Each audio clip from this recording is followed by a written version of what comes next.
সময় তখন পৃথিবী সাজানো হয়নি। দুনিয়ার রং, পাখি, পর্বত সব তৈরি হওয়ার আগের সময়। আসমানের নিচে এক বিশাল বিস্তৃতি, আর সেখানে বসবাস করে আগুনের জাতি, জিন। তারা সৃষ্টি হলো তপ্ত আগুনের ধোঁয়া থেকে। সেই আগুনে ছিল শক্তি, ছিল স্বাধীনতা, ছিল রহস্য এবং ভয়ঙ্কর গোপন শক্তি। এই জাতিকে দেওয়া হয়েছিল চিন্তা করার ক্ষমতা, নিজেদের সিদ্ধান্ত নেওয়ার ক্ষমতা। তারা চাইলে ভালো হতে পারে, চাইলে ধ্বংসকারীও হতে পারে।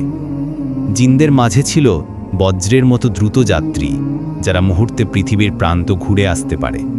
আর ছিল নীরব জিন, যারা অদৃশ্য হয়ে গভীর বনে থাকত, অগণিত দুনিয়ার রহস্য রক্ষা করত।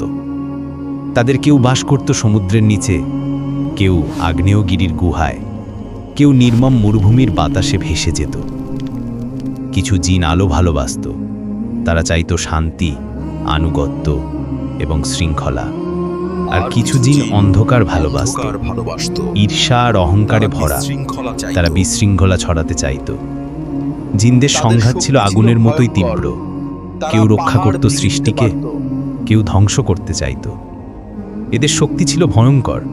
যদি তারা চায়, এক পাথরকে পাহাড়ে পরিণত করতে পারে, আর যদি চায়, এক পাহাড়কে বালিতে ভেঙে দিতে পারে। কিন্তু শক্তির এই খেলায় সবচেয়ে বড় সত্য ছিল যে জিন যতই শক্তিশালী হোক, আদেশের বাইরে যেতে পারে না। তারা ছিল আগুনের জাতি, স্বাধীন কিন্তু বাধ্য, অদৃশ্য কিন্তু বাস্তব। এইভাবেই নীরব পৃথিবীতে জিনরা ছিল এবং আজও আছে, মানুষের চোখের আড়ালে আগুনের রহস্য হয়ে।